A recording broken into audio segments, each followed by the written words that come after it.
आज अपन रिवीजन करेंगे। पहला दूसरा चैप्टर आएगा एग्जाम में, तो उसके लिए ये जो क्रमर का नियम कहलाता है ये तुम्हें मैंने समझाया है। ये सूत्र की सहायता से 2 नंबर का प्रश्न आता है, तो तुम्हें सभी को ये सूत्र याद कर लेना है। और 2 नंबर में तुम्हें सिर्फ क्या निकालना होता है, सिर्फ इतना सा, ये जो सवाल है ना ये वाला, ये 1 नंबर में पूछा जाएगा। पूरा मान निकालना होगा तो 2 नंबर में पूछा जाएगा।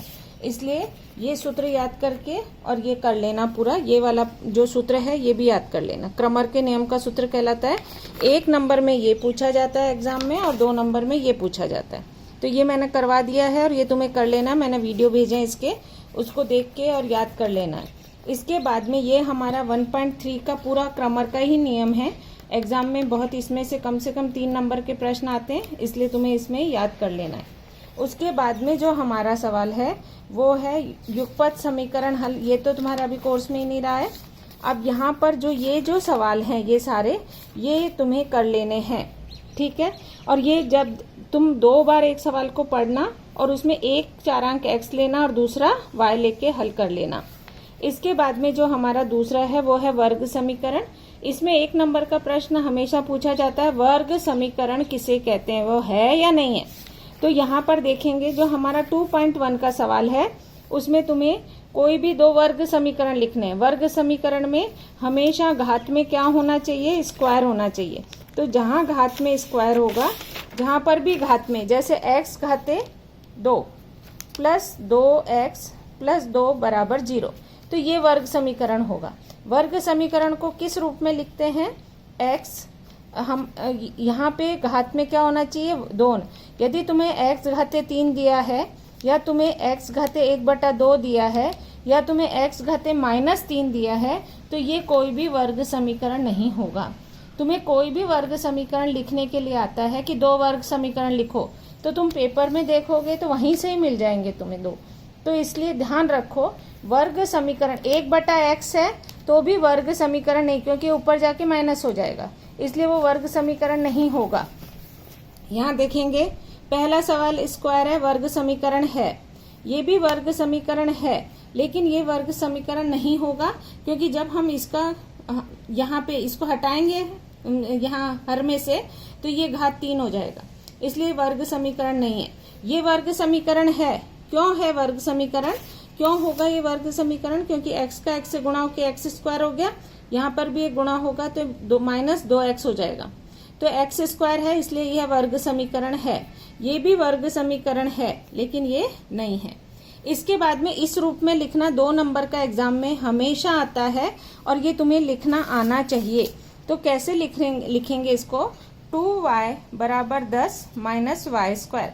अब हमें लिखना है ax square bx plus c।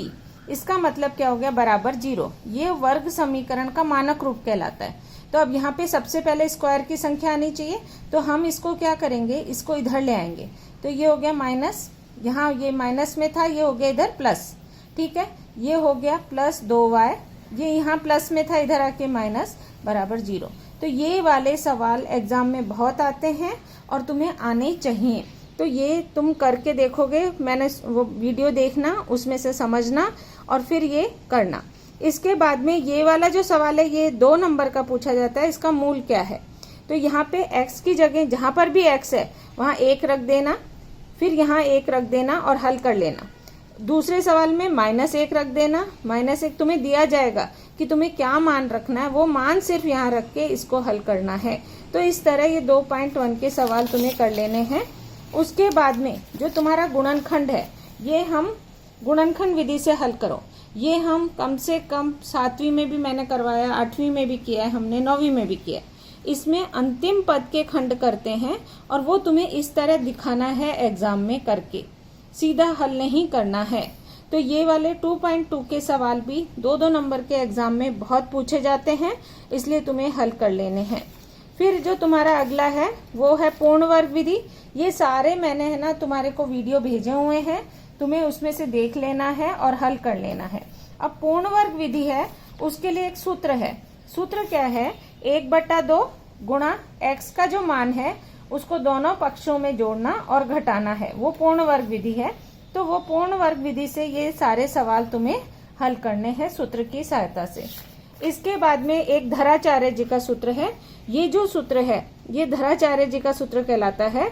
इसमें अल्फा जो होता है उसमें यहाँ पर माइनस होता है और बीटा में यहाँ पर प्लस होता है। ये सूत्र भी याद करना है क्योंकि ये सूत्र के आधार पर कई बार क्या करते हैं एग्जाम में, सिर्फ 1 नंबर का जो प्रश्न आता है उसमें ये सूत्र ये 1 नंबर के प्रश्न में हल करो।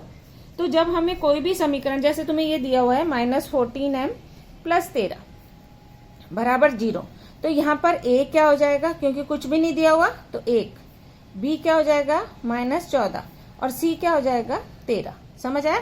तो b की जगह यहाँ पे क्या लिख देना है -14 का वर्ग गुणा 4, a की जगह क्या लिख देना है 1 और c की जगह क्या लिख देना है 13। समझे? अब यहाँ पे जब हम 14 का वर्ग करेंगे तो ये हो गया 196 माइनस ये कितना हो जाएगा 52, तो ये क्या आ गया 144। तो जब हमारा ये हो गया हमारा उत्तर।